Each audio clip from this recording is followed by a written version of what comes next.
नमस्कार दोस्तों, जीवन में दुख एक ऐसी सच्चाई है जिससे हम सब गुजरते हैं।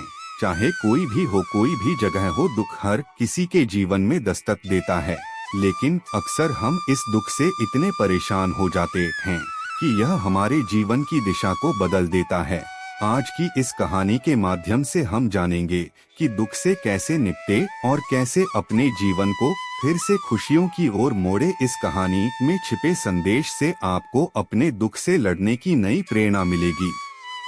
तो चलिए शुरू करते हैं आज की इस प्रेरणादायक कहानी को। एक समय की बात है, नगर में रहने वाला कबीर नाम का एक लड़का अपनी जिंदगी से बहुत निराश था। उसकी निराशा का कारण यह था कि वह अब तक कुछ भी नहीं कर रहा था। उसके माँ बाप उसे ताने मारते कि तेरे सारे मित्र कुछ ना कुछ कर रहे हैं, लेकिन तू अभी भी घर में ही बैठा हुआ है।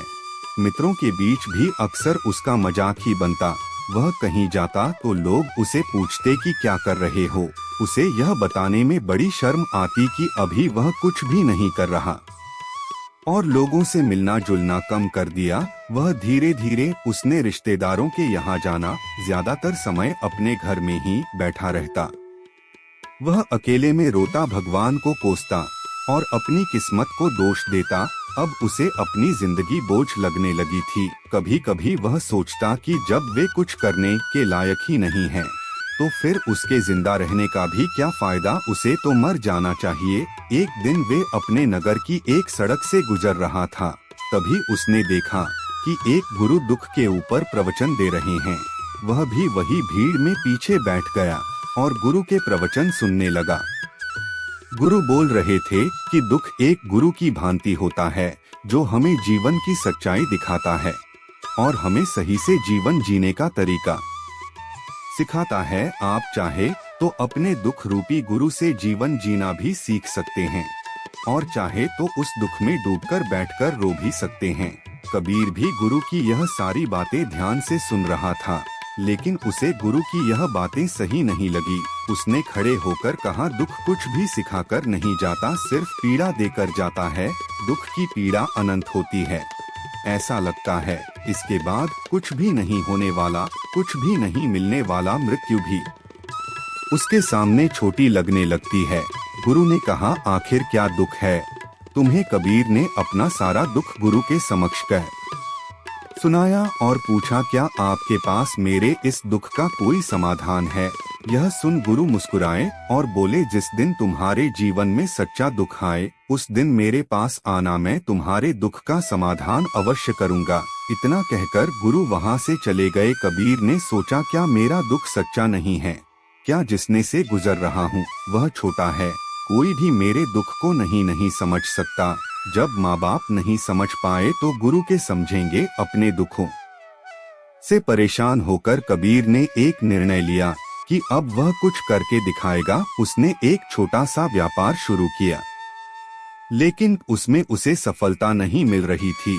पर उसके घर वाले खुश थे कि वह कुछ तो प्रयास कर रहा है। वह अपने व्यापार में जुटा रहा और उसे धीरे धीरे सफलता भी मिलने लगी। फिर उसने रफ्तार पकड़ ली और सिर्फ 3 साल के अंदर ही वह एक बड़ा व्यापारी बन गया। अब कबीर के चारों तरफ ऐसे बहुत से लोग थे जो उसकी चिंता करते थे, उसे पसंद करते थे, उसके काम की प्रशंसा करते थे। अब उसके घर वाले भी उसकी प्रशंसा करते नहीं थकते थे। दिन प्रतिदिन उसके मित्रों की संख्या बढ़ती जा रही थी। अब वह अपनी जिंदगी से बहुत ही खुश था। उसके कुछ मित्रों ने उसे सलाह दी कि जब तुम बड़े व्यापारी बनकर इतने खुश हो तो सोचो कि अगर तुम इस नगर के, इस राज्य के सबसे बड़े व्यापारी बन जाओ तो तुम्हारे पास कितना सुख होगा, कितने लोग तुमसे जुड़ना चाहेंगे, तुम्हारा कितना यश फैले, स्वयं राजा भी तुमसे मित्रता करना चाहेंगे और जरूरत पड़ने पर तुमसे ही धन उधार लेंगे। मित्रों की यह बात कबीर के मन में घर कर गई। अब उसने और भी धन कमाने का प्रयास शुरू कर दिया, लेकिन उसे यह सब कुछ बहुत ही जल्दी चाहिए था। वह सब कुछ प्राप्त करने में अपना ज्यादा समय बर्बाद नहीं करना चाहता था। इसीलिए उसने ऐसे भी कार्य करने शुरू कर दिए जो उचित नहीं थे। उसने बड़ी मात्रा में अपने मित्रों से धन उधार लेना शुरू कर दिया। ज्यादा मुनाफा कमाने के लालच में अपने सामान में मिलावट करने लगा। उसने दूसरे व्यापारियों के खिलाफ षड्यंत्र भी रचे, उन्हें डराया धमकाया। जैसा जैसा उसके मित्र उसे कहते गए वही करता गया। वह इन तरीकों से ज्यादा धन तो कमा रहा था, लेकिन अब उसके जीवन में सुकून नहीं रह गया था। उसके मन की शांति गायब हो गई थी। उसे रातों में नींद नहीं आती थी। सुख साधन की सारी वस्तुएं होने के बाद भी उसे किसी में सुख नहीं मिल रहा था। एक दिन कबीर अपनी बगी में सवार होकर कहीं जा रहा था। तभी रास्ते में उसे गुरु का आश्रम दिखा। वह रुक गया।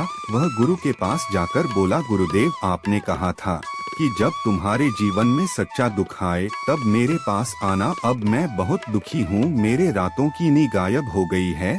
मुझे कहीं सुकून नहीं मिल रहा। इस तरीके से कबीर ने अपनी सारी समस्या गुरु के सामने कह सुनाई। गुरु ने कहा, जब तुम मुझसे पहली बार मिले थे तब भी तुम किसी दुख में थे। तुमने उस दुख से क्या सीखा? कबीर नहीं कहा, मैंने सीखा कि सिर्फ सोचने और चिंता करने से कुछ नहीं होता। अपनी सोच को सच करने के लिए कर्म करना पड़ता है, और सिर्फ कर्म करने से भी कुछ नहीं होता। अपने कर्म को अंतिम पड़ाव तक ले जाना भी आवश्यक होता है। चाहे रास्ते में कितनी मुश्किलें आई, मन कितना ही निराश हो, कितना ही लगे कि अब आगे कुछ भी नहीं होने वाला, तब भी यह मानकर चलो कि मैं जो भी कर रहा हूँ उसमें सफल अवश्य होगा। लोग सिर्फ सफल व्यक्ति को ही सम्मान देते हैं, फिर चाहे कोई कितना ही अच्छा क्यों ना हो, वह लोगों की नजरों में होता है। यह सब सुन गुरु मुस्कुराए और बोले, यह असली दुख नहीं है। जब तुम्हारे जीवन में असली दुख आए तब मेरे पास आना, मैं उसका समाधान करूंगा। कबीर नहीं जाते समय गुरु को सोने के सिक्कों से भरा घड़ा भेंट किया। खड़ा देखकर गुरु ने कहा, यह मेरे किसी काम का नहीं, इसे उस पेड़ के नीचे गड्ढा खोदकर दफना दो। कबीर ने गुरु के कहे अनुसार घड़े को पेड़ के नीचे दफना दिया और वहां से चला गया। कुछ दिनों तक तो व्यापार अच्छी तरक्की कर रहा था, लेकिन गलत व्यापार की वजह से ही धीरे धीरे उसे व्यापार में घाटा होने लगा। उसकी सारी धन संपत्ति धीरे धीरे खत्म होने लगी और एक दिन ऐसा आया जब उसके पास कुछ भी नहीं बचा और वह कर्जे से लग चुका था। लेकिन वह निश्चित था क्योंकि उसने सारा कर्ज अपने मित्रों से ही लिया था। मैं सोचता था कि उसके मित्र बुरे समय में उसका साथ देंगे, लेकिन ऐसा कुछ भी नहीं हुआ। बुरा समय आते ही मित्रों ने ही सबसे पहले अपना उधार मांगना शुरू किया और उधार वापस न करने पर जान से मारने की धमकी भी दी। उसके शुभ चिंतक, उसे चाहने वाले सब उससे दूर हो गए। उसके वो मित्र जो उसके साथ मौज मस्ती किया करते थे अब उससे दूर भागने लगे। उसके परिवार वाले उसे उसकी गलतियां और कमियां गिनाने लगी। उसकी सारी संपत्ति नीलाम हो गई और उसके पास कुछ भी नहीं बचा। उसने अपने पिता से सहायता मांगी तो पिता ने कहा, मेरे पास यह थोड़ी सी ही संपत्ति है, अगर मैं यह भी तुम्हें दे दूंगा तो तुम्हारी माँ को कहाँ रखूंगा? इस संपत्ति हमारा आखिरी सहारा है। कबीर के भीतर बहुत गहरा दुख था। उसके आसपास ऐसा कोई भी नहीं था जो उसके दुख को समझ सके, उसे संभाल सके। लोगों से मिले इस धोखे और विश्वासघात की वजह से वह अंदर तक टूट गया। उसे लगने लगा, अब जीने का क्या मतलब? अब तो मृत्यु हुई। एकमात्र सहारा है वह है आत्महत्या करने। एक भारी की तरफ जा रहा था कि तभी उसे याद आया, गुरु ने कहा था, जब तुम्हारे जीवन में असली दुख आए तब मेरे पास आना। कबीर गुरु के पास गया और अपना सारा दुख के सुनाया। वहीं आंखों में आंसू भरकर बोला, मेरे इस दुख का समाधान कीजिए गुरुदेव। गुरु ने कहा, जब तुम्हारे जीवन में असली दुख आए तब मेरे पास आना, मैं उसका समाधान अवश्य करूंगा। कबीर ने कहा, क्या अभी जो मेरे जीवन में घट रहा है वह दुख नहीं है? आखिर असली दुख होता क्या है गुरुदेव? गुरु ने कहा, सबसे पहले तुम यह बताओ कि तुमने अपने इस दुख से क्या सीखा? कबीर नहीं कहा, मैंने सीखा कि जो लोग हमारी सफलता, हमारी तरक्की की वजह से हमारे जीवन में आए हैं वह हमें धोखा अवश्य देंगे, क्योंकि वह बुरे समय में हमारे साथ खड़े नहीं होंगे। वह केवल अच्छे समय में हमारा फायदा उठाएंगे और बुरे समय में छोड़कर चले जाएंगे। भरोसा केवल उन्हीं लोगों पर करना चाहिए जो हमारे बुरे समय में, असफलता के समय में हमारे साथ खड़े रहते हैं। लेकिन ऐसे लोग बहुत ही कम होते हैं, पर जिसके पास होते हैं उन्हें उनकी कदर करनी चाहिए, उनका अपमान नहीं करना चाहिए। मैंने यह भी सीखा कि कभी किसी के खिलाफ षड्यंत्र नहीं रखना चाहिए। ईमानदारी और धैर्य के साथ अपना काम करना चाहिए और कभी लालच नहीं करनी चाहिए। अपना सारा दुख और अनुभव बताने के बाद कबीर आंखों में आंसू भरकर गुरु के सामने बैठा रहा। थोड़ी देर बाद गुरु उठे और उस पेड़ के नीचे गड्ढा खोदकर वह घड़ा बाहर निकाला जो सोने के सिक्कों से भरा हुआ था, और उसे कबीर को दे दिया और कहा, जब तुम्हारे जीवन में असली दुख आए तब मेरे पास आना। कबीर ने गुरु को धन्यवाद दिया और उन्हें प्रणाम कर वहां से चला गया। उसने उस ढंग से एक छोटा व्यापार शुरू किया। अब वह एक छोटा व्यापारी बनकर भी खुश था। उसने पूरी लगन और ईमानदारी से व्यापार किया। देखते ही देखते वह अपने नगर का फिर एक बड़ा व्यापारी बन गया। उसका जीवन खुशियों और सुविधाओं से भर गया। लेकिन कोई कितना भी अच्छा हो, कितना भी अच्छा काम करे, दान करें, पुण्य करें, लोगों की मदद करें, लेकिन जीवन में दुख तो आता ही है। तो कबीर के जीवन में भी दुख आया। उसके माता पिता की मृत्यु के रूप में वह दोनों एक ही दिन मृत्यु को प्राप्त हो गए। कबीर अपने माता पिता से बहुत प्रेम करता था, इसलिए उसे उनकी मृत्यु से बहुत गहरा आघात पहुंचा। वह उन दोनों के पार्थिव शरीर को शमशान घाट ले गया, जहां उनकी अंतिम क्रिया की गई। वहां उसने अपने माता पिता के शरीर को जलते हुए देखा तो उसका मन बेचैन हो गया। उसके अंदर बहुत से प्रश्न उठने लगे हैं। घर वापस आया तो उसने अपने माता पिता के घर और संपत्ति को देखा, जिसके लिए उसके पिता हमेशा लड़ते रहते थे। आज वह लावारिस पड़ी है। आज उसकी देखरेख करने वाले, उसके लिए लड़ने वाले इस दुनिया से चले गए। उसके पिता ने जो भी कमाया था, जो भी बनाया था, वह सब यहीं रह गया था। एक दिन पहले तक किसी से भी अपनी संपत्ति के लिए लड़ जाने वाले उसके पिता आज खुद इस दुनिया से अलविदा हो गए थे। उसका मन इसी तरह के अनेक विचारों के भंवर में फंसा हुआ था। उसे अंदर से अकेलापन और डर महसूस हो रहा था। उसे कुछ खालीपन सा महसूस हो रहा था। उसे लग रहा था कुछ तो है जिससे वह समझ नहीं पा रहा। इसीलिए वह गुरु के पास गया। उसे देखते हुए गुरु ने कहा, क्या जीवन में कोई दुख है? कबीर नहीं कहा, वैसे तो जीवन में कोई दुख नहीं है गुरुदेव, सब सुख है, सब अच्छा चल रहा है। लेकिन आज मेरे माता पिता की मृत्यु हो गई। इस घटना से मेरा मन बहुत दुखी और बेचैन है। गुरु ने कहा, इसमें दुखी होने वाली कौन सी बात है? एक दिन तो सभी के प्रियजनों को मरना ही है। हमेशा जीवित ना तो कोई रहा है और ना ही कोई रहेगा। एक दिन तो तुम्हें भी मरना ही है। हो सकता है कल ही मर जाओ या आज भी मर सकते हो। कबीर ने कहा, यह आप क्या कह रहे हैं गुरुदेव कि मैं भी मर जाऊंगा? पर मैं तो अभी जवान हूँ। गुरु ने कहा, इस भ्रम में तो सभी जी रहे हैं कि मृत्यु दूसरों को आती है, बूढ़ों को आती है, लेकिन बूढ़ों के सामने ही जवान मर जाते हैं, बच्चे मर जाते हैं। मृत्यु का किसी की उम्र से कोई संबंध नहीं है, तो सबको अपना बना लेती हैं। गुरु की यह बातें कबीर के मन में घर कर गई और वह चुपचाप वहां से चला गया।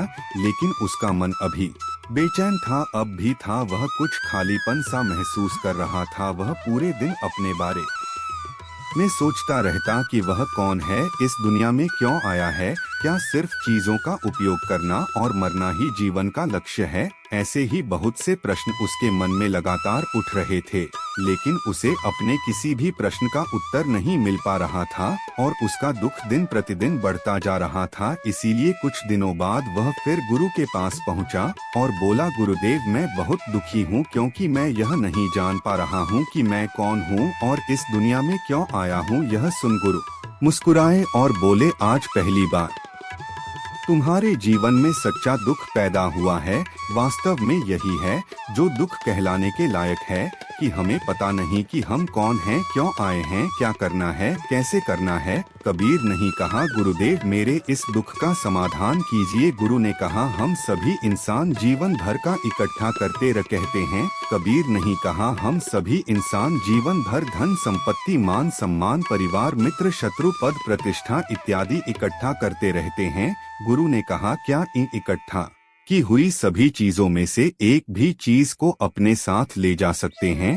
कबीर ने कहा, नहीं गुरुदेव, इनमें से कुछ भी साथ नहीं जाता, मेरे माता पिता के साथ भी कुछ नहीं गया, सब तो यही छूट गया, हर परिवार संपत्ति सब कुछ। गुरु ने कहा, अब मेरी बातों को ध्यान से सुनना। इस दुनिया में हमें जो इकट्ठा करना चाहिए वह तो हम कभी इकट्ठा करते ही नहीं। चीजें हमारे सामने ही होती हैं, लेकिन हम उन्हें देखने का प्रयास ही नहीं करते। इस दुनिया में हमें जिस चीज को इकट्ठा करना है वह हम खुद हैं। हमें खुद को इकट्ठा करना है ताकि जब मृत्यु हो तो हम एक हो सके और स्वयं को पहचान सके। हम भीतर से बंटे हुए हैं, हम बंटे हुए हैं प्रेम में, नफरत में, क्रोध में, जलन में, क्रूरता में, धन में, संपत्ति में, पद में, प्रतिष्ठा में, मान में, पहचान में, धर्म में, जाति में, ऐसे ही सैकड़ों हजारों चीजों और वास्तव में हम बंटे हुए हैं। हम टुकड़ों में, जीवन में हम बंटे हुए हैं, हम टुकड़ों में जीवन जी रहे हैं।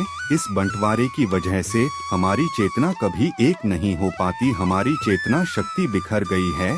इसीलिए हमारे पास इतना भी समय नहीं है, इतनी भी ऊर्जा नहीं है कि हम मुड़कर एक बार अपने भीतर देख सके। वास्तव में जिस धन की कमी, सुविधाओं की कमी, मान सम्मान की कमी को लोग दुख समझते हैं और जीवन भर उसे दुख बोलकर रोते रहते हैं और उनका समाधान खोजने का प्रयास करते रहते हैं, उन्हें उसका समाधान कभी मिलेगा ही नहीं। क्योंकि जिन्हें लोग दुख कहते हैं वह असली दुख है ही नहीं, वह तो सिर्फ इंसान की चाहत है, उसकी इच्छा है जिसकी पूर्ति कभी नहीं की जा सकती। इसीलिए यहाँ व्यक्ति को ऐसे दुखों का कभी समाधान मिला ही नहीं। इसीलिए इन सब के ऊपर अगर अपने दुखों का परम समाधान चाहिए तो सबसे पहले अपने आप को इकट्ठा करो, अपनी ऊर्जा को इस संसार से वापस खींचो और एकत्रित करो, अपने ऊपर ध्यान दो, खुद पर ध्यान लगाओ। मृत्यु से पहले अपने आप को पहचान लो, ऐसे ही बिखरे हुए मत चलो। कबीर नहीं कहा